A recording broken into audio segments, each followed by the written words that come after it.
अशी नवनवीन कीर्तने व प्रवचने ऐकण्यासाठी आमच्या चॅनलला लाईक, शेअर व सबस्क्राईब करा. नाम घोष करू हरी कथा, सदा नाम घोष करू हरी कथा, तेने सदा चित्ता समाधान. सर्व सुख ल्यालो सर्व अलंकार, आनंदे निर्भर डुल्लतसो. असो ऐसा कोटे आठवची नाही, देहीच विदेही भोगू दशा. सर्व सुख ल्यालो सर्व अलंकार, आनंदे निर्भर डुल्लतसो.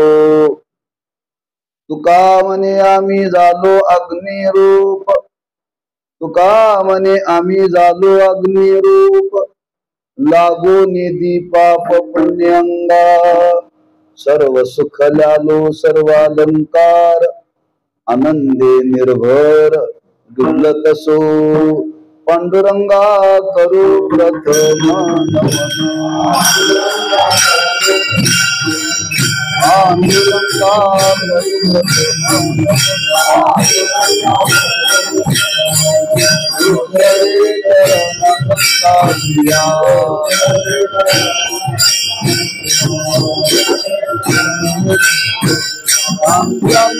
गाने कसे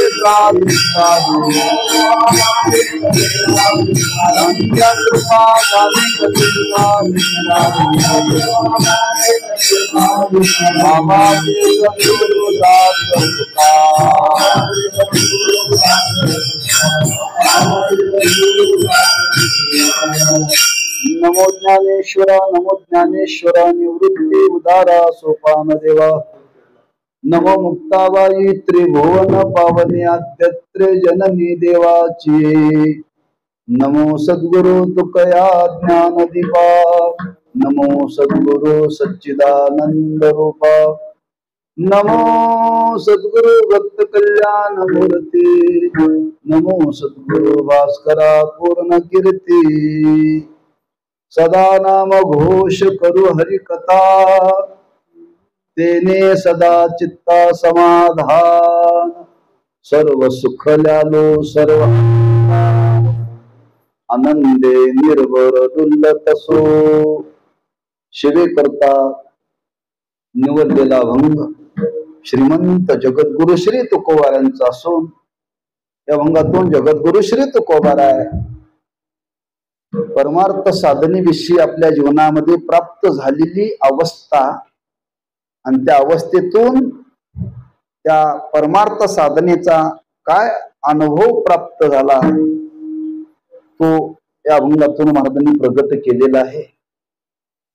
प्रतिवर्षाप्रमाणे संपन्न होणारा हा नामोत्सव ग्रामस्थ भाविक भक्त मोहिते वडगाव या सर्वांच्या सहकार्याने वैकुंठवासी श्री गुरु काकासाहेब महाराज, वैकुंठवासी श्री गुरु दादा यांच्या कृपा आशीर्वादाने आणि त्या नामोत्सवातील ही आजच्या दिवसाची सेवा आपल्या वाट्याला आलेली आहे. यथामती काही चिंतन करण्याचा प्रयत्न करू. त्या अभंगातून जगद्गुरु श्री तुकोबाराय भगवत साधनेचं वर्णन करत असताना स्वानुभवातून केलेलं वर्णन आहे बरं का. हा अभंग उपदेशपर प्रकरणातला नाही आहे, अवस्थेतला वर्णन करणारा अभंग आहे. संत जीवन आहे. संत जीवन समाजाच्या समोर परमार्थ साधनेचा विचार संगत असताना एक आचार जीवनातून समाजाच्या समोर प्रगट करत असतात बरं का. शास्त्राचा विचार करा, पुराणाधिकांचा विचार करा. शास्त्राने साधनेचा उपदेश केलेला आहे, पुराणाधिकाने साधनेचा उपदेश केलेला, संतांनी केलेला आहे. पण संतांनी तो समाजाला उपदेश करत असताना मात्र त्या साधनेचं अनुष्ठान केलं, ती जीवनामध्ये अवस्था प्राप्त केली आणि अवस्था प्राप्त करून त्या अवस्थेतून जगाच्या समोर एक परमार्थ साधनेचा आदर्श समाजाच्या समोर प्रगट केला बरं. कारण महाराजांनी वर्णन केले, ज्यावेळी संत महात्मे समाजाच्या समोर ज्या साधनेचा विचार मांडत असताना कशा पद्धतीने म्हणतात, तैसे संत जगी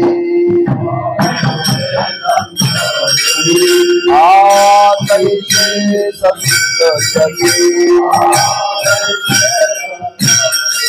क्रिया करून दाविते अंगी क्रिया करून दाविते अंगी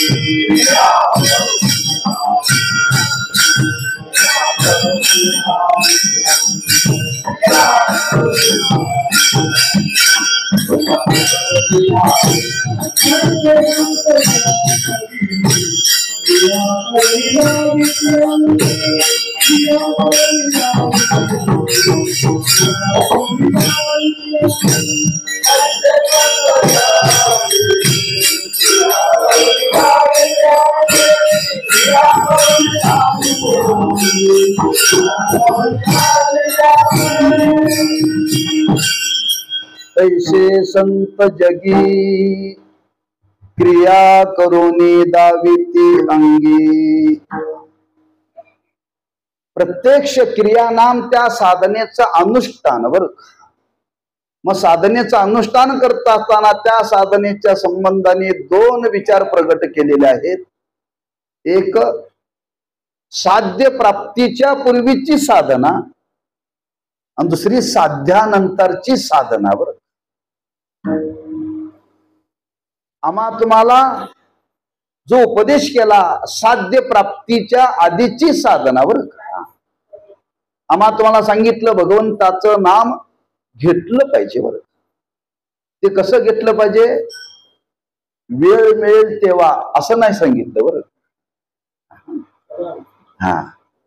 त्या भगवंताचं नाम सर्वांनी असं घेतलं पाहिजे, असं घेतलं पाहिजे, मंत्र हा जपावा सर्व काळ, मंत्र हा जपावा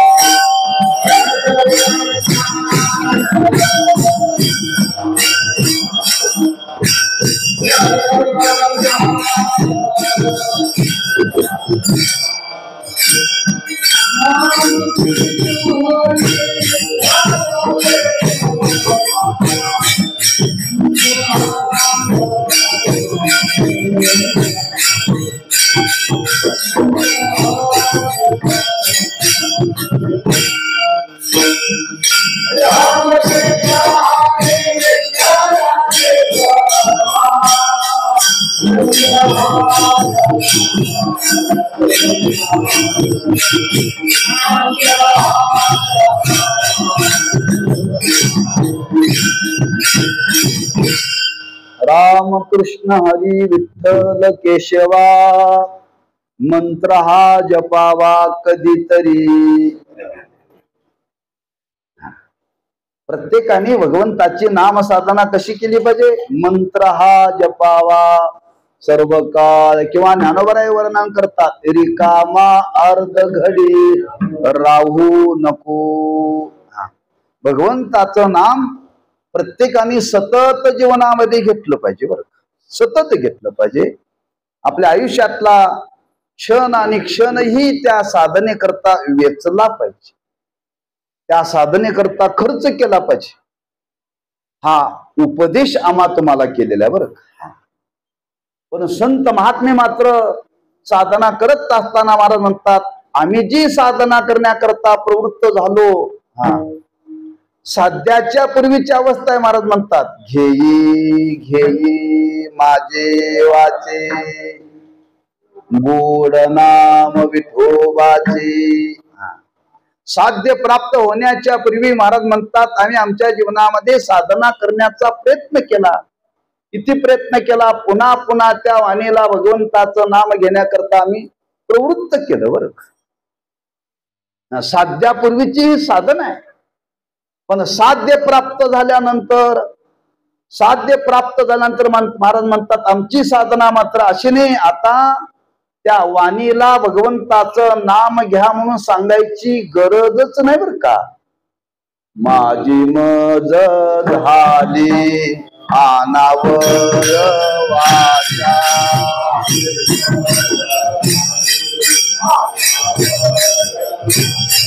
माझी मज झाली अनावर वाचा,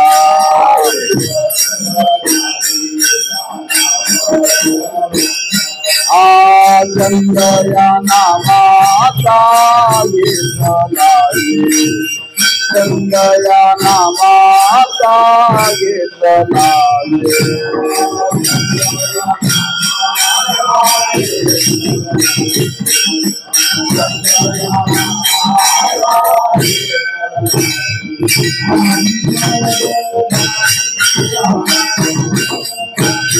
माझी मज झाली अनावर वाचा,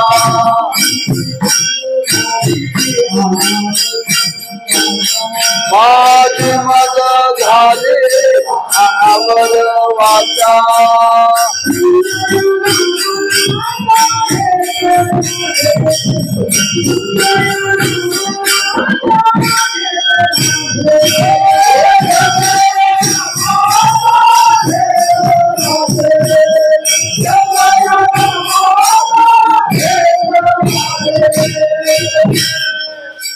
छंद या नामाचा घेतलाशे, माझी मज झाली अनावर वाचा, साध्य प्राप्त झाल्यानंतर महाराज म्हणतात आता माझ्या जीवनामध्ये भगवंताचं नाम घेण्याकरता प्रयत्नाची गरज नाही, सहजतेने आता साधना जीवनामध्ये घडते, पडिले वळण इंद्रिया सकळा, भावतो निराळा, नाही तुझा आम्हा तुम्हाला सुद्धा इंद्रियांना वळण आहे, पण ओव्या म्हणण्याचं नाही, शिव्या देण्याचं बरं. आमच्या जीवनामध्ये सहजतेने ओव्या येतात, शिव्या येतात, प्रयत्न करावा लागत नाही. आणि संतांच्या जीवनामध्ये सहजतेने भगवंताची नाम साधना घडते बरं का. साध्य प्राप्त झाल्यानंतर आता जीवनामध्ये काही कर्तव्य नाही बरं का, काही प्राप्तव्य नाहीये, काही मिळवायचं नाहीये, मग काय करायचंय, उर्वरित आयुष्यामध्ये त्या ज्ञानोत्तर भक्तीचा आनंद भोगायचा आहे, ज्ञानोत्तर भक्तीचा आनंद भोगायचा आहे. दुसरं आता जीवनामध्ये काहीही करायचं नाही. तुका म्हणे मुक्ती परनेली नोवरी,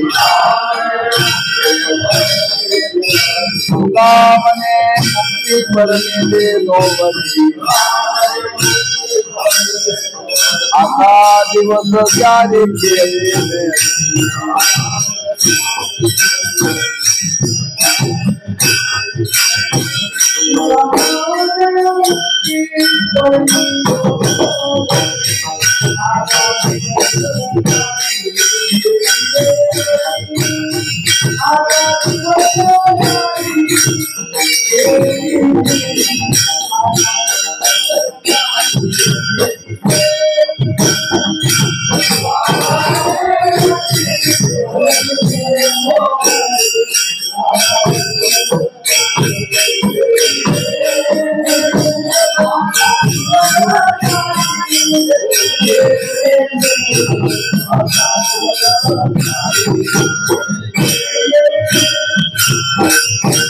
तुका म्हणे मुक्ती परनेली नोवरी, आता दिवस चारी खेळी मिळी, आता खेळी मिळी. आता बर, आता म्हणजे साध्य प्राप्त झाल्यानंतर आता काहीही आमच्या जीवनामध्ये कर्तव्य राहिलेलं नाही, आम्हाला आता काहीही मिळवायचं नाही आहे. माणसं रिटायर होतात, रिटायर म्हणजे सेवानिवृत्त होतात. सेवानिवृत्त होतात म्हटलं की माणसांना कळत नाही, पण रिटायर होतात म्हटलं की कळतं बरं का. मराठीपेक्षा इंग्रजीचे संस्कार जास्त झालेत आमच्यावरती. आता सेवानिवृत्त झाल्यानंतर त्याला आता मिळवायचं काही नाही आहे. ही माणसं काय करतात हो? आता मिळवायचं नाहीये, खेळ म्हणून खेळायचा आहे. पत्त्याचा डाव, पैसे लावून पैसे. आता ह्याला पेन्शन येते, त्या पत्त्याच्या डावातून किती पैसे मिळणार आहे तो खेळणाऱ्याला माहिती बरं का. पण तो खेळतो का? खेळतो मिळवण्याकरता नव्हे. मला मुद्दा एवढाच मांडायचा बरं का. खेळावं का ना खेळावं भाग वेगळा आहे. आता तो निवृत्त झालेला आहे, त्याला पेन्शन येते, पैसा मिळवायची गरज नाहीये. पण तो वेळ घालवायचा आहे, तो वेळ घालवण्याकरता जे मिळवायचं आहे ते मिळवण्याकरता म्हणून नव्हे. अगदी मराठी सांगायचं म्हणजे टाइमपास.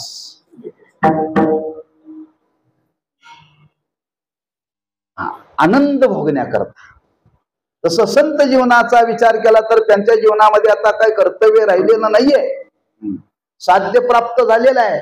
मग साध्य प्राप्त झालेलं आहे. मग साध्य प्राप्त झाल्यानंतर महाराजांनी विचारलं, महाराज आता तुम्ही काय करायचं ठरवलंय? महाराज म्हणतात आता एकच ठरवलंय, भगवंताच्या नामाचा घोष.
सदा नाम घोष करू आणि सदा हरी कथा करू. दोन भाव आहेत. आता जीवनामध्ये काही कर्तव्य राहिलेलं नाही. काहीही मिळवायचं राहिलेलं नाही. महाराज म्हणतात आता जीवनामध्ये एकच करायचं ठरवलंय, सदा नाम घोष.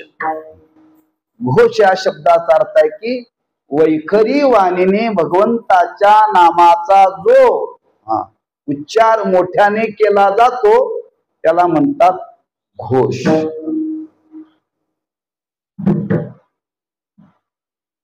कारण नाम घेत असताना दोन पद्धतीने घेतलं जातं.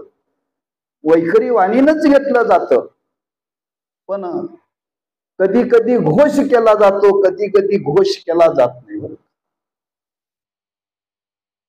त्याचं कारण आहे, आज आपल्याही जीवनाचा विचार करा.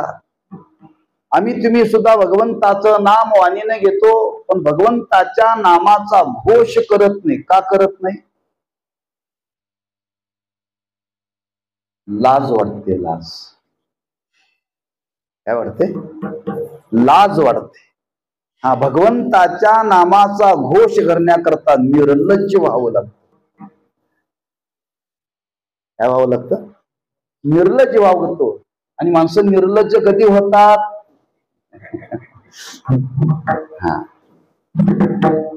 ही अवस्था लक्षात ठेवा. आता लोक काहीही म्हणो, लोकांच्याकडे लक्ष द्यायचं नाहीये. लोकांच्याकडे लक्ष द्यायचं नाहीये. जो आपल्या बोधावरती आरूढ झालेला आहे आणि बोधावरती आरूढ झाल्यानंतर त्याच्या मुखातून भगवंताचं नाम घेण्याकरता जो प्रयत्न करतो, प्रयत्न करत नाही, सहजतेने त्याच्या जीवनामध्ये घडतो. तो समाजाचा परिस्थितीचा विचार करत नाही बरं. आपल्या महिमेमध्ये राहून त्या भगवंताच्या नामाचा तो घोष करीत असतो बरं. आणि असा घोष करण्याकरता ही महात्मे मंडळी प्रवृत्त होतात. आणि त्या भगवंताच्या नामाचा घोष करत असताना कधी करतात? सदा. सदा म्हणजे 3 काल सांगितले. एक भूतकाळ, भविष्यकाळ आणि वर्तमान काळ. तिन्ही काळामध्ये भगवंताच्या नामाचं अनुष्ठान करणं त्याला म्हणतात सदा. तिन्ही कालामध्ये बरं का. आमचं कसं आहे, आम्ही ठराविक कालामध्ये भगवंताचं नाम घेतो. ठराविक कालामध्ये आमचा काल ठरलेला आहे. लोक म्हणतात 5 वाजले काकडा केला पाहिजे बरं का. पहाटे दुपारी 5 वाजले लोक म्हणतात हरिपाठ केला पाहिजे. सकाळी 10 वाजले लोक म्हणतात गाथा भजन केलं पाहिजे. पण मधल्या काळात आमचा काल ठरून साधन आहे. काल ठरून साधन आहे. फक्त वर्तमान कालामध्येच आपण साधना करतो बरं का. आता आपले कीर्तन चाललंय, हा काल कुठला आहे? वर्तमान काल आहे. आम्ही कीर्तनाला उभं राहण्याच्या आधी आमच्या तोंडात देवाचं नाव होतं का? नाही आहे. कीर्तन संपल्यानंतर आमच्या मुखामध्ये भगवंताचं नाम राहणार आहे का? म्हणजे कीर्तनाच्या पूर्वीचा काल म्हणजे कोणता? भूतकाळ. आणि कीर्तनानंतरचा काल म्हणजे भविष्यकाळ. आमचं भूतकाळामध्ये देवाचं भजन नाहीये, भविष्य काळामध्ये देवाचं भजन नाही आहे, फक्त वर्तमान कालामध्येच देवाचं भजन आहे. पण महात्म्यांचं सततम कीर्तयंतो माम यतंतस्य दृढव्रता नमशंतस्य मां भक्त्या नित्ययुक्ता उपासते. कृष्ण विष्णू हरी गोविंद या नामाचे निकळ प्रबंध. माझी आत्मचर्चा विशद उदंड गाती. याला म्हणतात सदावर. सततम, सतत. एक काल ठरलेला नाही, तिन्ही कालामध्ये बरं. भूतकाळ, भविष्यकाळ, वर्तमान काल, तिन्ही कालामध्ये त्यांच्या मुखामध्ये भगवंताचं नाम आहे. आणि ते सामान्य रूपामध्ये नाही, त्या भगवंताच्या नामाचा घोष आहे सदा. भूतकाळ, भविष्यकाळ, वर्तमान, तिन्ही कालामध्ये भगवंताच्या नामाचं अनुष्ठान चालू आहे. तिन्ही कालामध्ये भगवंताच्या नामाचा घोष चालू आहे. त्याच्यामध्ये खंड नाही आहे, अखंड आहे. अखंड बरं. एक अर्थ. दुसरा त्यातला अर्थ आहे, सदा शब्दाचा अर्थ आहे जागृती, स्वप्न आणि सुषुप्ती. जसे 3 काल सांगितले तशा 3 अवस्था सांगितल्या. आता आपण जागृतीमध्ये आहोत. आपलं भजन जागृतीमध्ये चालतं. आपलं भजन सुषुप्तीमध्ये आणि स्वप्नात चालत नाही बरं. चाललं तर फार भाग्य आहे. कारण थोर मंडळी सांगत असतात, आम्ही रात्रंदिवस देवाचं भजन करतो, पण कीर्तन करायला कधी मी कीर्तन करतो असं स्वप्न पडत नाही बरं. ऐकणाऱ्याला कधी कधी पडेल, ऐकणाऱ्याला पडेल, पण कीर्तन करणाऱ्याला मी कीर्तन करतो असो शक्यतो स्वप्न पडत नाही. त्याला काय पडतंय? एवढे ठरले होते, एवढेच का मिळाले.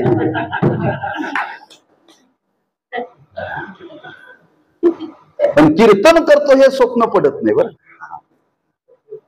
म्हणजे आमची जी साधना आहे ती फक्त जागृतीमध्ये आहे. आमची साधना सुषुप्तीमध्ये आणि स्वप्नामध्ये नाही बरं.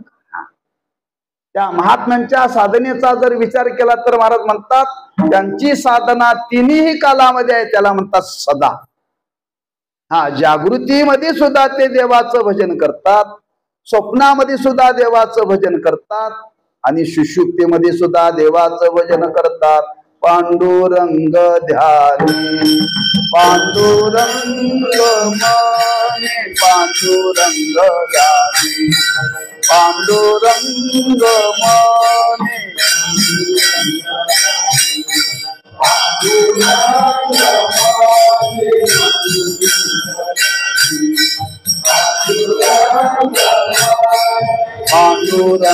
ध्यानी पांडुरंग मने पांडुरंग ध्यानी पांडुरंग मने पांडुरंग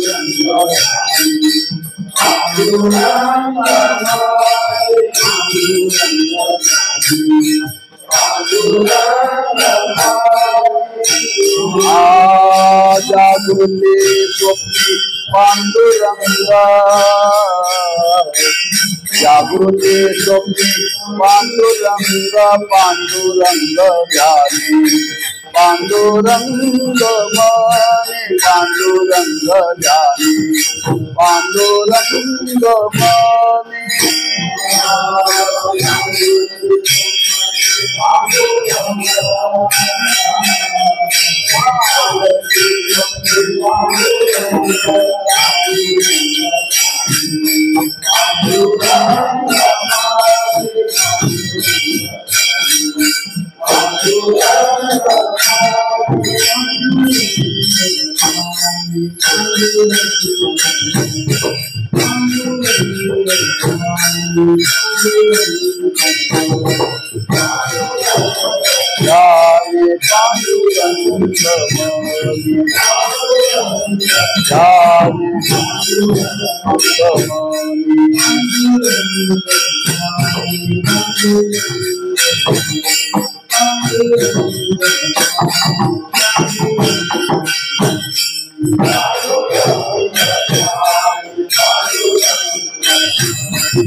पांडुरंग ध्यानी पांडुरंग मनी जागृती स्वप्नी पांडुरंग. तिन्ही अवस्थेमध्ये ज्यांच्या नामस्मरणाला खंड नाही त्याला म्हणावं सदा नाम घोष. तिन्ही कालामध्ये ज्यांच्या साधनेला खंड नाही त्याला म्हणावं सदा नाम घोष. आणि तीन अवस्था तिन्ही कालामध्ये त्यांच्या मुखामध्ये भगवंताचा नामघोष असतो. तिन्ही अवस्थेमध्ये त्यांच्या मुखामध्ये भगवंताच्या नामाचा घोष असतो. त्याच्या पुढे जाऊन आणखी वर्णन केलेलं आहे की मनुष्याचं जीवन आहे, मनुष्याच्या जीवनामध्ये चढ उतार असतात बरं का. चढ उतार म्हणजे उन्हाळा संपला की पावसाळा येतो, पावसाळा संपला की हिवाळा येतो, हिवाळा संपला की पुन्हा काही येत नाही असं नाही बरं का, पुन्हा उन्हाळा येतो बरं. हे येतच राहतं बरं का. हे तीन ऋतू सतत चक्र चालू असतं. मामा तुम्हाला उन्हाळा बरा वाटतो का पावसाळा बरा वाटतो का हिवाळा बरा वाटतो? काही ना हिवाळा बरा वाटतो, काही ना पावसाळा बरा वाटतो आणि काही ना उन्हाळा बरा वाटतो. बेडकाला पावसाळा बरा वाटतो.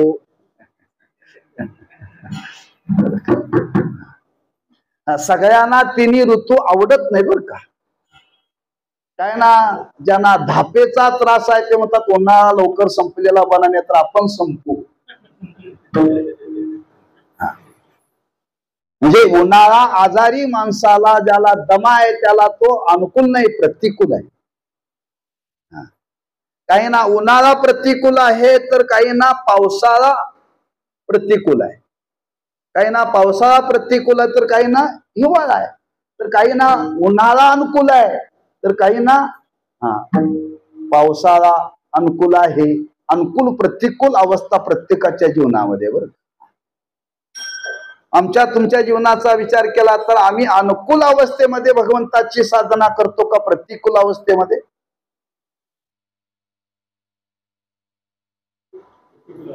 प्रतिकूल अवस्थेमध्ये. आम्हाला अनुकूल अवस्थेमध्ये देवाचं स्मरण होत नाही, प्रतिकूल अवस्थेमध्ये देवाचं स्मरण होतं. बरं, म्हणजे आमची तुमची साधना अनुकूल प्रतिकूल अवस्थेमध्ये आहे. ज्यांच्या जीवनाचा विचार केला तर त्यांच्या जीवनामध्ये प्रतिकूलता निर्माण हो व अनुकूलता निर्माण हो. प्रतिकूल अनुकूलतेवरती त्यांची साधना अवलंबून नाही. दोन्ही अवस्थेमध्ये दोन्ही कालामध्ये जे भगवंताचं नाम घेतात त्याला म्हणतात सदा. प्रतिकूल अनुकूलतेचा विचार केला जात नाही. म्हणून आम्हा तुम्हाला साधू संतांनी वर्णन केलंय, तुम्ही भगवंताचं नाम सदा घेत जा. वेले अनंते तैसेची राहावे. त्या अवस्थेमध्ये तुम्ही जशी अवस्था येईल त्या अवस्थेमध्ये तुम्ही ती साधना करत जा. पण संत महात्म्यांच्या जीवनाचा विचार केला तर सुखाच्याही काळामध्ये आणि दुःखाच्याही काळामध्ये ते महात्मे देवाचं नामस्मरण करतात. धन्य जगी तोची एक हरिरंगी नाते.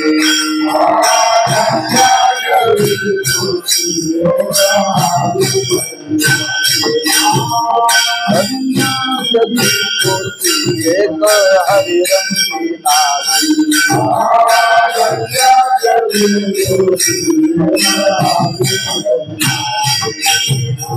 राम कृष्ण वासुदेव सदा स्मरे वाचे.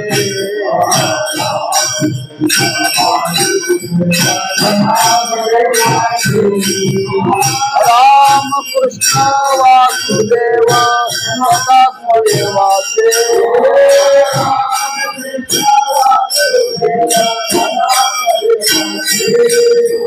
धन्य जगी तोची एक हरिरंगी नाते. धन्य जगी तोची एक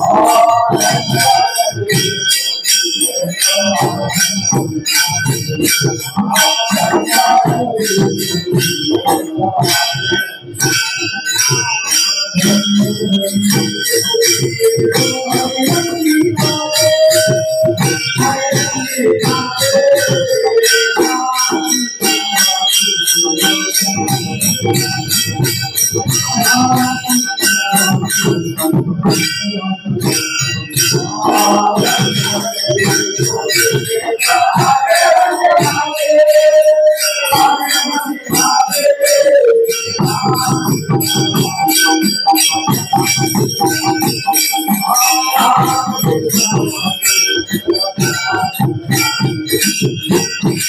सुख दुःख समान सकळ जीवांचा कृपाळ. ज्ञानाचा उद्बोध भक्ती प्रेमाचा कल्लोळ. धन्य जगी तोची एक हरिरंगी नाची. सुख दुःख समान. सुखाच्याही काळामध्ये दुःखाच्याही काळामध्ये प्रतिकूल अवस्थेमध्ये अनुकूल अवस्थेमध्ये अशा दोन्ही कालामध्ये ज्यांच्या मुखातून भगवंताची साधना घडते त्याला म्हणतात सदा नाम घोष करू. म्हणजे महात्मे कधी कधी भगवंताची नामसाधना करतात तर कधी कधी भगवंताची कथा करतात. नामसाधना कधी करतात आणि कथा कधी करतात? एकांतात असले तर नामसाधना करतात आणि 4 लोक आले तर त्यांच्या समोर भगवंताची कथा करतात. 2 भाव आहेत त्यांच्या जीवनात. आम्ही लोकांमध्ये आलो तर कथा करतो, पण एकांतात असलो तर आमच्या व्यथा असतात बरं का. आम्ही एकांतामध्ये साधना करत नाहीये. पण हे महात्मे मात्र लोकांतामध्ये आले तर, चार लोकात आले, समाजाच्या समोर आले तर समाजाला त्या भगवत कथेमध्ये प्रवृत्त करण्याकरता भगवंताची कथा करतात बरं. भगवंताची कथा करतात.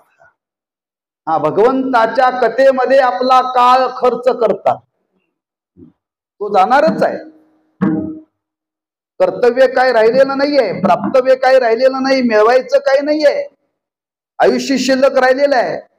आयुष्य शिल्लक राहिलेल्या त्या आयुष्यामध्ये आपला जो आयुष्याचा काळ आहे तो कशा पद्धतीने खर्च करतात, भगवंताच्या कथेमध्ये आपला काळ खर्च करतात बरं का. स्वतः कथा करतात आणि त्या कथेतून इतरांना ते आनंद देतात. आणि कोणी जर ऐकायला नसेल तर आपल्या भगवंताच्या नाम साधनेमध्ये ते रमलेले असतात एकांतामध्ये बरं. म्हणून महाराजांनी वर्णन केले, तुका म्हणे आम्हा एकांताचा वास, ब्रह्मी ब्रह्मरस शेवू सदा. आम्ही त्या एकांत कालामध्ये भगवंताच्या नामाचा आनंद बघतो. दुसरं आम्ही जीवनामध्ये काहीही करत नाही. एक कथेमध्ये काळ आणि एक भगवंताच्या नाम साधनेमध्ये काळ ते खर्च करतात बरं का. आम्ही तुम्ही पैसे खर्च करतो. पैसे खर्च करण्यापेक्षा माणसाने आयुष्यातला वेळ चांगल्या कामाकरता खर्च करावा बरं का. जो जो काळ आपण खर्च करणार आहे तो जमा नावे पडणार आहे. जमाने नावे पडणार आहे बरं का. आपण जर भगवत साधनेमध्ये काळ खर्च केला तर आपल्या नावावरती जमा का नावे जमा, आणि भगवत साधनेच्या व्यतिरिक्त काळ जर खर्च केला तर आपल्या नावावरती नावे नावे बरं का. म्हणजे त्यातला भाव आपल्याला सांगतो.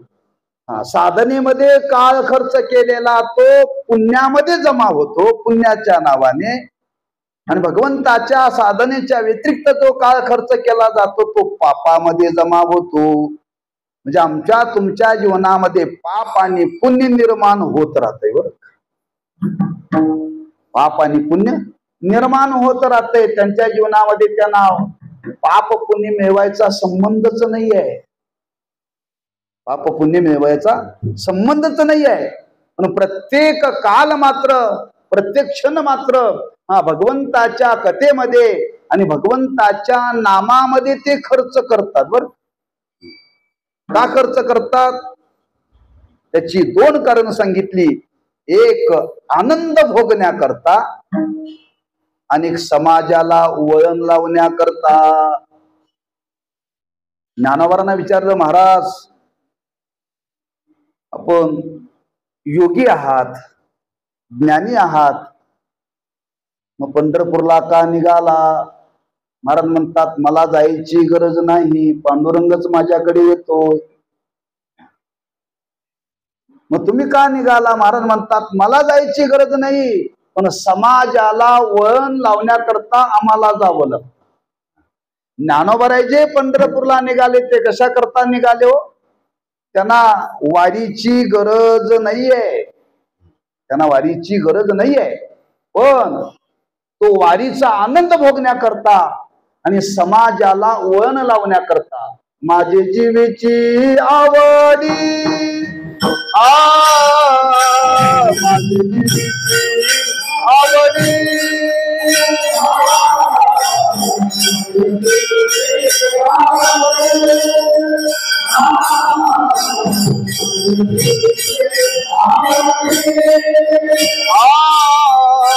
माझे जीवेची आवडी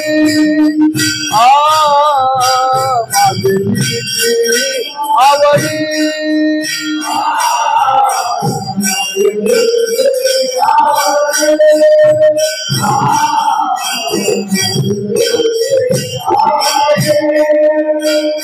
पंढरपुरा येईन गुणी पंढरपुरा येईन गुणी पंढरपुरा येईन गुणी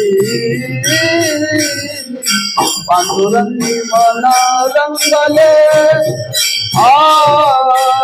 पांडुरंगी मना रंगले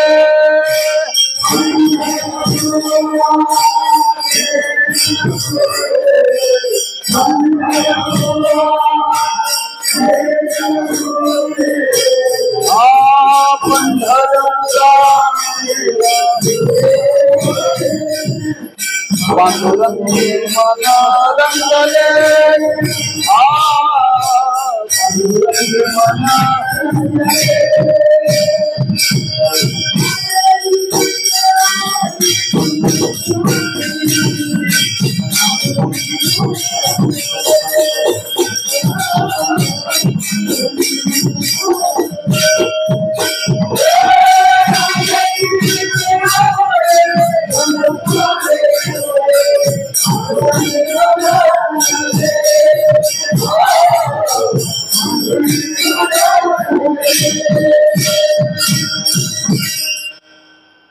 माझी जीवीची आवडी पंढरपुरा नेईन गुडी. एक ज्ञानोत्तर भक्तीचा आनंद भोगण्याकरता हे महात्मे ज्ञानानंतर पंढरपूरला निघाले आणि समाजाला वळण लागावं म्हणून. ज्ञानोबराय ज्या मार्गाने गेले म्हणून आज त्या मार्गाने लाखो लोक चाललेत. जर ज्ञानोबराय गेले नसते तर कोणीही त्या मार्गाने गेलं नसतं. जे वळण लावण्याकरता बरं. आणि तो भाव म्हणी मानसी गुणित महाराज वर्णन करतात. त्या भगवंताच्या नामाची कथा भगवंताच्या नामाचा घोष करण्याचं कारण काय. तेने सदा चित्ता समाधान. त्या साधनेतून मिळणारा आनंद आहे. महाराज म्हणतात तो आनंद सामान्य नाही आहे. त्याचं वर्णन केले समाधान. समाधान कशाला म्हणतात आणि समाधान कशाने मिळतं. कशाने समाधान मिळत नाही बरं. कशाने पण मिळत नाही. पण समाधान कशाला म्हणतात. समाधान या शब्दाचा अर्थ आहे जिथं दुःखाचा संबंध नाही. दुःखाचा संबंध नाहीये. त्याची शास्त्रकारांनी थोडीशी व्याख्या केलेली आहे. भगवत स्वरूपाच्या ठिकाणी चित्ताचं सम्यक आधान झाल्यानंतर जे मिळणार सुख त्याला म्हणतात समाधान. सम्यक आधान बरोबर समाधान. म्हणजे भगवत स्वरूपाच्या ठिकाणी चित्त स्थिर व्हावं लागतं.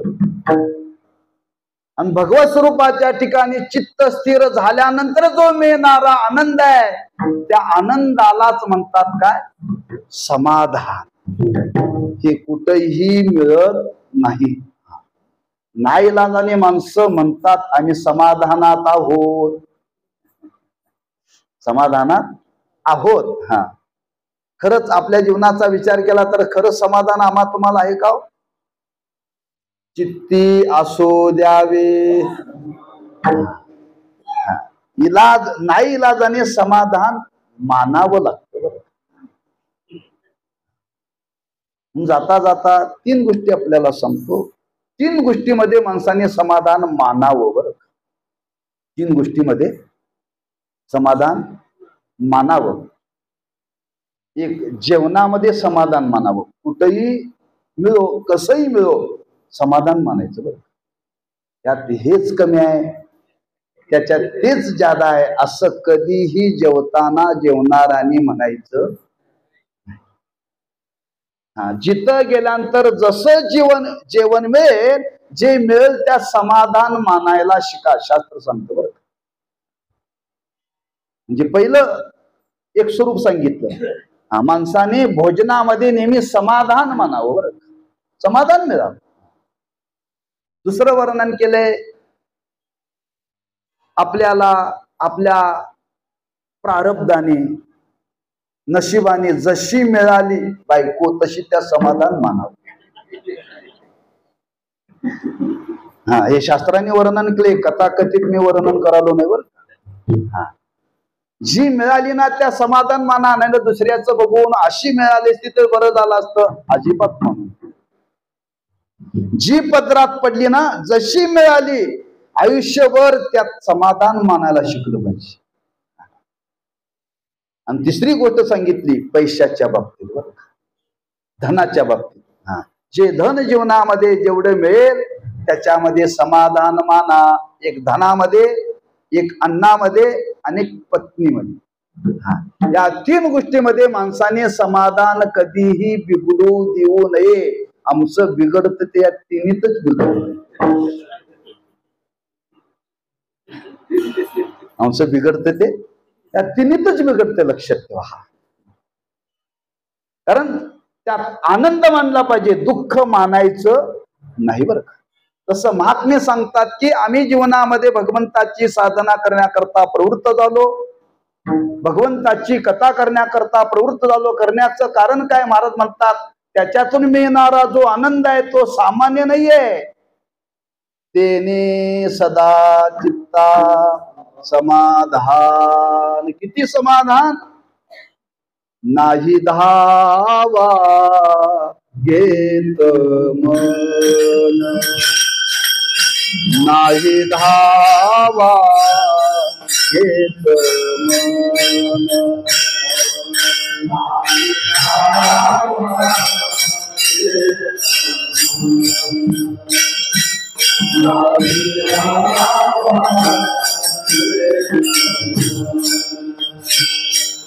नाही धावा घेत मन,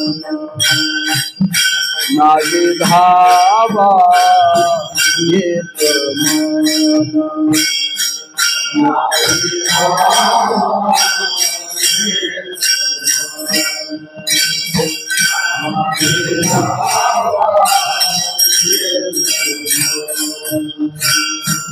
इंद्रियाचे समाधान, इंद्रियाचे समाधान, नाही धावा घेत मन, नाही धावा घेत मन.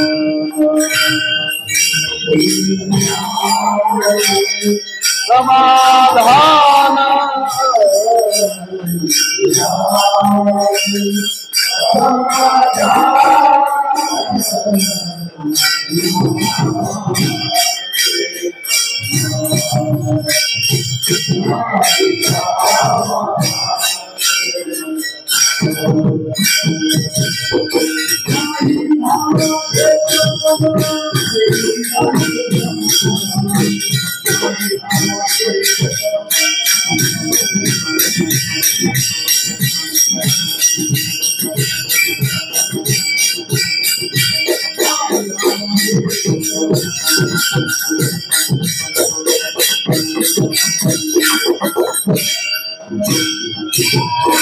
नाही धावा घेत मन, इंद्रियांचे समाधान, नाही धावा घेत मन.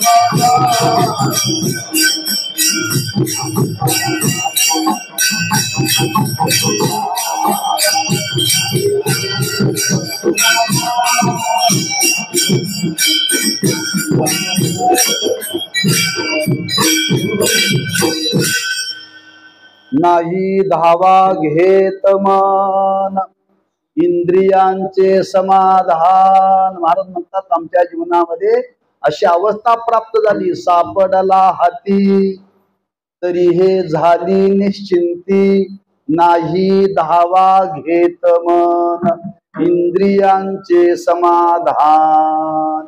आम्हाला तो परमात्मा प्राप्त झाला. आणि प्राप्त झाल्यावर महाराज म्हणतात आता आमच्या जीवनामध्ये जे आम्हाला समाधान प्राप्त झालेलं आहे, परिस्थिती कशी असो पण समाधान आमचं नित्य आहे. बरं, आमच्या जीवनामध्ये जे समाधान आहे ते नित्य आहे, कधीही समाधानामध्ये चढ उतार नाही, तेनी सदा चित्ता समाधान. म्हणजे त्या साधनेतून जो मिळणारा आनंद आहे, तो महाराज म्हणतात तो आनंद जर कोणता असेल तर नित्य समाधान. बरोबर, आमच्या जीवनामध्ये आता जो मिळणारा आनंद आहे, महाराज म्हणतात आता दुसरं काही नाही आम्हाला, एक फक्त ते समाधानाकरता मी करतोय. ज्ञान देवी रम्य रमले समाधान, हरीचे चिंतन सर्व काळ.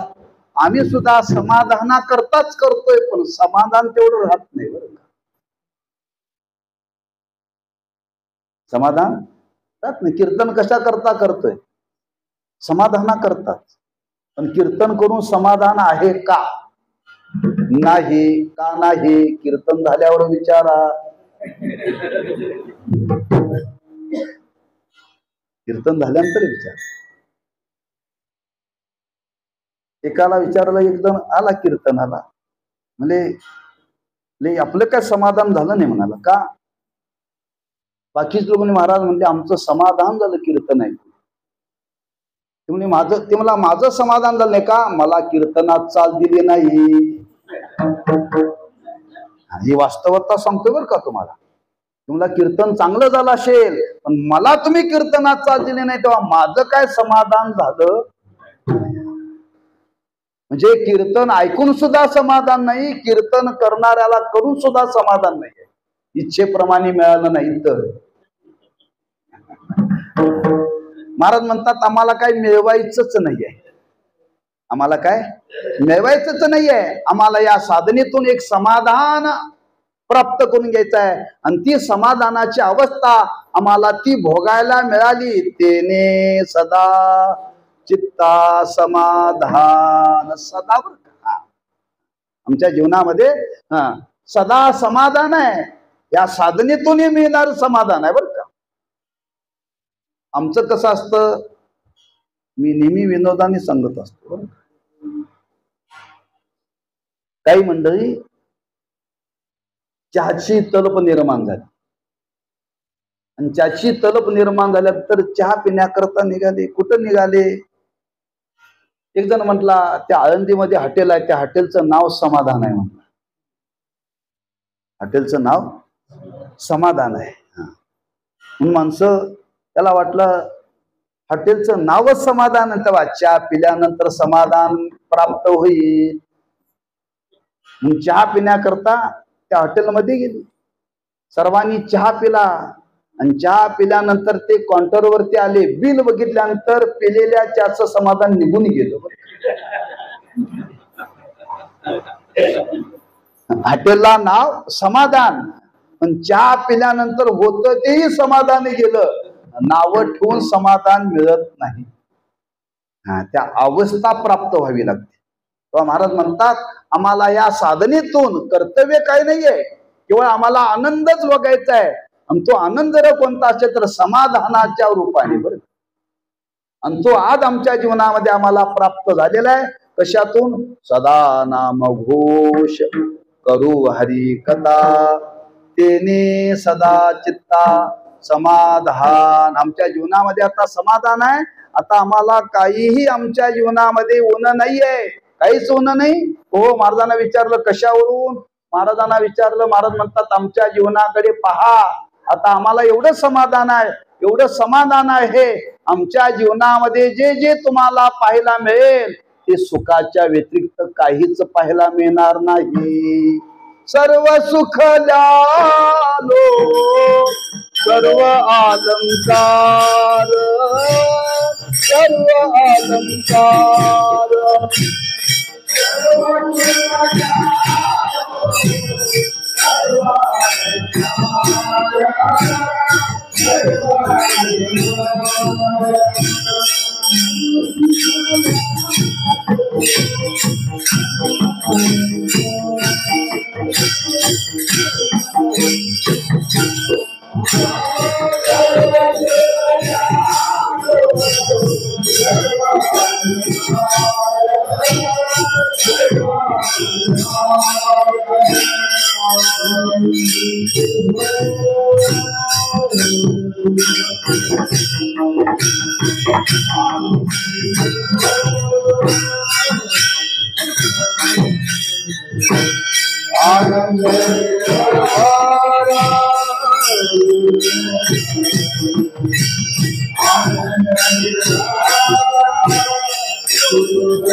सर्व सुख ल्यालो सर्व अलंकार आनंदे निर्भर डुल्लसतो तेने सदा चित्ता समाधान सदा चित्ताला समाधान कशा पद्धतीनं महाराजांनी त्याचं विवरण फार सुंदर केलेलं बरं का. सर्व सुख ल्यालो सर्व सुख ल्यालो सर्व अलंकार. सुख लेवायचं असतं का सुख भोगायचं असतं?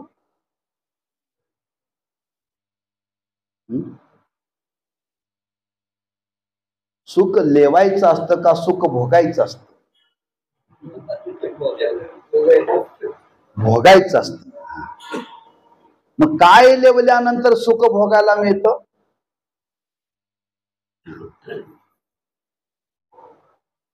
एक अलंकार लेवण्याने सुख भोगायला मिळतं आणि एक कपडे लेवण्याने सुख भोगायला मिळतं. तुम्ही पहा आज प्रत्येकाच्या जीवनामध्ये एवढी कपडे आहेत तरी त्याला नवीन नवीन पुन्हा घ्यावी अशी वाटतात बरं. म्हणून एक व्यवहारात म्हणाय लेवायची आणि नेसायची इच्छा कधी पूर्ण होत नाही बरं.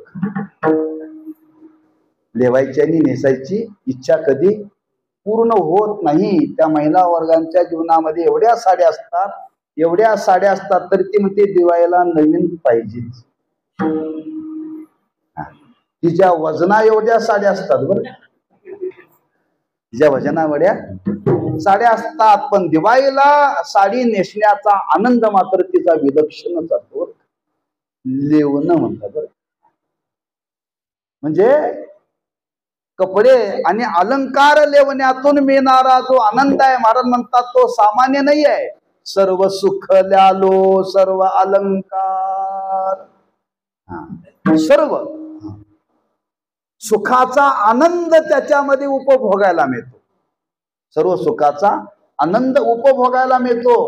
सर्व सुखाचा आनंदात सर्व सुख कोण आहे? सर्व सुखाचं स्वरूप काय आहे?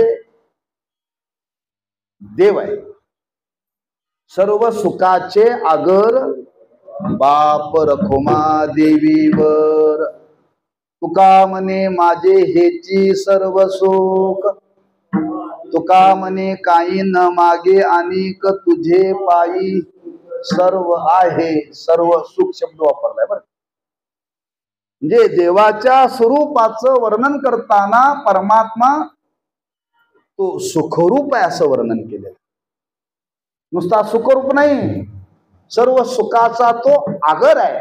मग सर्व सुखाचा असलेला आगर मग तो जर भोगायचा असेल तर काय करावं लागेल? उदाहरण आपल्याला देतो म्हणजे कळेल. सोन्याची वीट घालण्यामध्ये आनंद आहे का सोन्याचे अलंकार घालण्यामध्ये आनंद आहे? तुम्हाला अर्धा किलोची सोन्याची वीट आणून दिली आणि गळ्यात बांधा, आनंद आहे का? पण त्याच विटेचे जर अलंकार केले आणि ते अलंकार जर घातले तर आनंद आहे का? तस भगवत स्वरूपाचं वर्णन करताना तो परमात्मा सुखरूप म्हणून वर्णन केले, सर्व सुखाचा आगर म्हणून वर्णन केले. पण त्या सर्व सुखाचा आनंद जर भोगायचा असेल तर ते भोगण्याकरता काय करावं लागेल? त्याचं नाम घ्यावं लागेल. त्याचं नाम घेण्याने तो आनंद भोगता येतो. त्याला मिठी मारण्याने आनंद भोगायला मिळणार नाही. म्हणून ते अलंकाराचं वर्णन केले बरं का. तोच आनंद आहे, तेच सर्व सुख आहे, पण ते भोगायचं आहे आणि ते भोगण्याकरता अलंकाराच्या रूपाने भोगायचं आहे बरं. म्हणून सर्व सुख ल्यालो सर्व अलंकार. कोणते अलंकार? व्यवहारातले अलंकार वेगळे आणि परमार्थातले अलंकार वेगळे. परमार्थात मध्ये सुद्धा दोन प्रकारचे अलंकार आहेत. तुळशीच्या माळा धारण करणं हा अलंकारच आहे. तुळशीच्या माला धारण करणं अलंकारच आहे. मुद्रा लावणं अलंकार आहे, सोंग नव्हे बरं का. बहिरूपी काढतात ते सोंग आणि वारकरी मुद्रा लावतात ते अलंकार. अलंकार मुद्राचे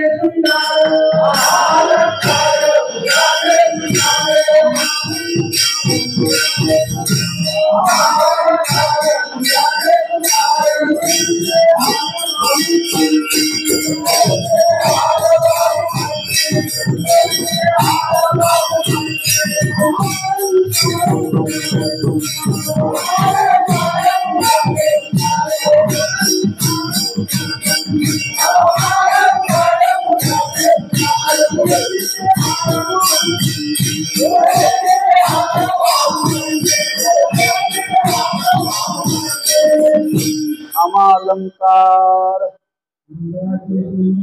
मुद्राचे शृंगार तुळशीचे हार वाहू गळा.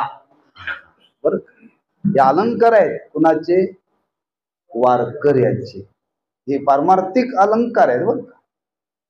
आणि हे अलंकार म्हणून मी नेहमी विचार मांडत असतो, ज्याने तुळशीचा हार माळ घातली त्याने सोन्याची साखळी घालावी का? अलंकारच आहे, पण ज्याने तुळशीची माळ घातली त्याने सोन्याचा अलंकार घालायचा नाही बरं का. ज्याने सोन्याच्या साखळ्या घातल्या त्यांनी तुळशीच्या माळा घातल्या तर चालतात, पण तुळशीच्याच माळा ज्यांनी धारण केल्या त्यांनी मात्र सोन्याच्या घालायच्या नाही बरं का. ते अलंकार आणि महाराज म्हणतात ते अलंकार. तुम्ही पहा, ज्ञानोबांनी वर्णन केले, त्या अलंकाराचं वर्णन करताना थोडस वेगळ्या रूपाने वर्णन केले. कीर्तनाचे नि नटनाचे. नटन, नटाचं नटणं वेगळं आणि कीर्तनात नटणं वेगळं बरं. कीर्तनामध्ये नटणं वेगळं. नट सुद्धा नटूनच येतो, पण त्याला काय म्हणतात? मेकअप म्हणतात. आणि कीर्तनकार वारकरी जे कीर्तनाला येतात त्यांनी नटून यायचं. नटून यायचं म्हणजे पॅन्ट घालायची नाही. नटून येणं म्हणजे धोतर, नेहरू शर्ट, उपरणं, टोपी, फेटा, हे कीर्तनाचं नटन आहे बरं. भजन करायचं असं तर असं नटून भजन करावं बरं का. असं नटून भजन करावं. आमच्याकडे पद्धत आहे. कोल्हापूर जिल्ह्यामध्ये एक गाव आहे, चंदगड तालुक्यामध्ये. तिथं विण्याचा पहारा सप्तामध्ये असतो आणि त्या विण्याच्या पहाऱ्याला तिथं पद्धत आहे, 2 माणसं लागतात बरं का. एकाने विणा घ्यायचा आणि एकाने टाळ वाजवायचा. एकाने विणा आणि एकाने टाळ. प्रत्येकाला 1-1 तास. एका तासाला 2 माणसं. 24 तासाला किती माणसं? 48 माणसं नेमलेली आहे सप्तामध्ये बरं का. चंदगड तालुक्यामध्ये गाव आहे. 24 तासाची 48 माणसं रोज पाहऱ्या करता येतात. येताना धोतर, नेहरू शर्ट, उपरणं आणि फेटा बांधून येतात बरं का. आता किती वाजले? 11 वाजले. त्याला 11ला पाऱ्याचा विना आहे ना, ती 11:15ला 2 माणसं येतात. येताना पॅन्टवरती येतात. त्यांच्याकरता एक रूम ठेवलेली आहे. त्या रूम मध्ये त्यांनी धोतर, नेहरू शर्ट, फेटा उपरनं बांधायचं. बरोबर 11 वाजता तो पोशाख घालून ते पारा करायचा. 12ला संपला की पुढची माणसं 2 तयार असतात. मला त्यातला मुद्दा सांगायची, ती नटून येतात विण्याचा पारा घेण्याला. नटून येतात. म्हणजे विण्याचा पारा घेण्याकरता सुद्धा माणसं नटून येतात. आमची कीर्तना सुद्धा नटून येत नाही. कीर्तनाचे नि नटनाचे नाशिदे व्यवसाय प्रायचित्ताचे, जे नावची नाही पापाचे. मला अलंकाराच्या संबंधाने विचार मांडायचा आहे. महाराज म्हणतात मुद्रा लावणं, माळा घालणं हे अलंकाराचं आहे. पण याच्या पुढचे अलंकार कोणते हो? दैवी संपत्तीतले अलंकार. दया, शांती, क्षमा हे अलंकार. विवेक, वैराग्य हे अलंकार. सर्व सुख ल्यालो सर्व अलंकार, आनंदे निर्भर दुल्लतसो. महाराज म्हणतात ते लेवल्यानंतर आम्हाला जो प्राप्त होणारा आनंद आहे ना, महाराज म्हणतात तो आनंद सामान्य नाहीये. निर्भर आनंदे दुल्लतसो. व्यवहाराला मिळणारा आनंद हा भयाने संपन्न आहे आणि परमार्थामध्ये मिळणारा आनंद हा भयरहित आहे. भयरहित आहे.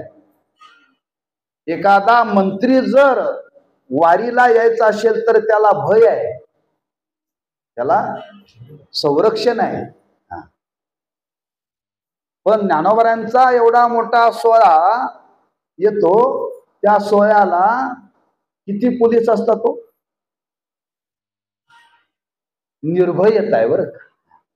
ज्ञानोबांच्या तुकोबांच्या सोहळ्याला बंदोबस्त पोलिसांचा लागत नाही. पण मंत्री आला की मंत्र्याला बंदोबस्त लागतो. का? तिथं भय आहे आणि तिथं निर्भयता आहे. परमार्थामध्ये मिळणारा आनंद हा निर्भय आहे आणि प्रपंचामध्ये मिळणारा आनंद भयाने संपन्न आहे बरं का. महाराज म्हणतात या परमार्थाच्या साधनेमध्ये आम्हाला प्राप्त झालेला तो आनंद आहे तो सामान्य नाही आहे. आनंदे निर्भर दुल्लतसो. तो निर्भर स्वरूपाचा, भयरहित, आणि त्या आनंदामध्ये आम्ही डुलतो, त्यात आम्ही रंगून गेलेला आहोत. असा आनंद या साधनेतून आम्हाला मिळाला. म्हणून महाराज म्हणतात तेने सदा चित्ता समाधान, सर्व सुख ल्यालो सर्व अलंकार, आनंदे निर्भर दुल्लतसो. बोला. त्या परमार्थाच्या साधनेतून मिळणारा जो आनंद आहे तो निर्भय स्वरूपाचा आहे. भयाचा संबंध नाही आहे. कारण कोणाच्या मनामध्ये शंका येईल. आज बरीच माणसं आनंदाकरता प्रयत्न करतायत. आनंदाकरता प्रयत्न जरी करत असले तरी त्या आनंदाच्या माग भय आहे. आनंदाच्या माग भय आहे. पण परमार्थातून जो मिळणारा आनंद आहे तो निर्भय स्वरूपाचा आहे. आनंदे निर्भर दुल्लतसो. महाराज म्हणतात तो आनंद ती साधना करत असताना त्या साधनेचा परिणाम जीवनामध्ये काय झाला. महाराज म्हणतात त्या साधनेचा जर विचार केला तर महाराज म्हणतात त्या साधनेचा परिणाम आम्हाला देशाचा, कालाचा विसर पडला. असो ऐसा कोटे आठवची नाही, देहीच विदेही भोगो दशा, सर्व सुख ल्यालो सर्व अलंकार, आनंदे निर्भर दुल्लतसो. असो ऐसा कोटे आठवची नाही, देहीच विदेही भोगो दशा. देहाचं भान राहत नाही, कालाचं भान राहत नाही, स्थितीचं भान राहत नाही. लक्षात ठेवा. नाटवे घरदार तान पळाली भूक. कधी जर पंढरीच्या वाटेला जर आपण लागलो, त्या भगवंताच्या साधनेमध्ये जर आपण जर रंगलो तर परिणाम काय?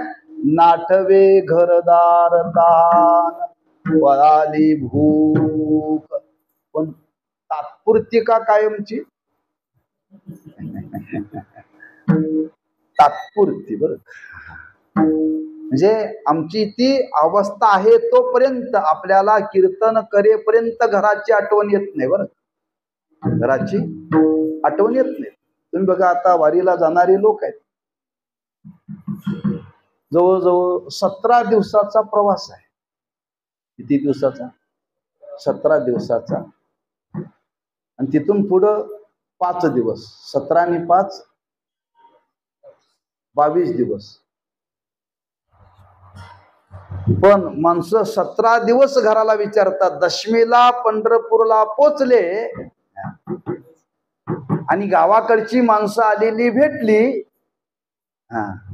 त्यांना वारीची आठवण राहत नाही, घराकडची आठवण येते. बरं, पण 17 दिवस कोणाचीच आठवण येत नाही. 17 दिवस कोणाची आठवण येत नाही. पण त्या पंढरपुरामध्ये गेल्यानंतर गावच्या लोकांना पाहिलं की घरची आठवण येते. 17 दिवस आठवण नाही आहे, त्याला म्हणतात असो आईसा कोठे. पण महाराज इथं स्वानुभव सांगतात. महाराज म्हणतात आमच्या जीवनामध्ये ही नित्य अवस्था आहे, काही कालापुरती नाही, तात्पुरती नाहीये. असो ऐसा कोठे आठवची नाही. कितीतरी प्रसंग संत महात्म्यांच्या जीवनातले आहेत. बरं, महाराज भजनामध्ये रंगलेले आहेत. भजनामध्ये रंगलेले असताना महाराजांना पदार्थ खात असताना त्या पदार्थाचं भान नाही आहे. काय खातो आम्ही, कासया सांगाते, कैसे हे लागते नेनो मुखी. याला म्हणतात असो ऐसा कोठे आठवची नाही. देहीच विदेही भोगू दशा. देहामध्ये राहूनच विदेही अवस्था प्राप्त होते. बरं, ही ज्ञानाने प्राप्त होते. पण महाराज म्हणतात आमच्या जीवनामध्ये आता आमच्या जीवनामध्ये कर्तव्य राहिलं नाही, प्राप्तव्य राहिलेलं नाही. आम्ही फक्त आता परमार्थाचा आनंद भोगण्याकरता प्रवृत्त झालोय. आणि परमार्थाचा आनंद भोगत असताना महाराज म्हणतात आम्हाला कुठल्याही देशाचं कालाचं भान आता आमच्या जीवनामध्ये राहिलेलं नाही. म्हणून असो ऐसा कोठे आठवची नाही. देहीच विदेही भोगू दशा. शेवटी तुकोबाराय वर्णन करतात. कुणी महाराजांना विचारलं असेल, महाराज तुम्ही परमार्थाची साधना करताय, तो परमार्थाचा आनंद भोगताय, भगवंताचं नाम घेताय, तुमच्या जीवनामध्ये काय प्राप्तव्य नाही, तुम्हाला काही मिळवायचं नाही. होय, महाराज म्हणतात आम्हाला काही मिळवायचंच नाही. मग तुम्ही आता भगवंताचं नाम घेत असताना याच्यामध्ये निर्माण होणार पुण्य, याची संगती काय?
ज्ञानेश्वर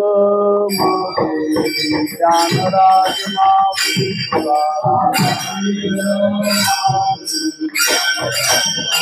जय जय ज्ञानेश्वर माऊली ज्ञानराज माऊली जय जय ज्ञानेश्वर माऊली ज्ञानराज माऊली जय जय ज्ञानेश्वर माऊली ज्ञानराज माऊली जय जय ज्ञानेश्वर माऊली ज्ञानराज माऊली कुंडली गवरदा विठ्ठल श्री ज्ञानदेवा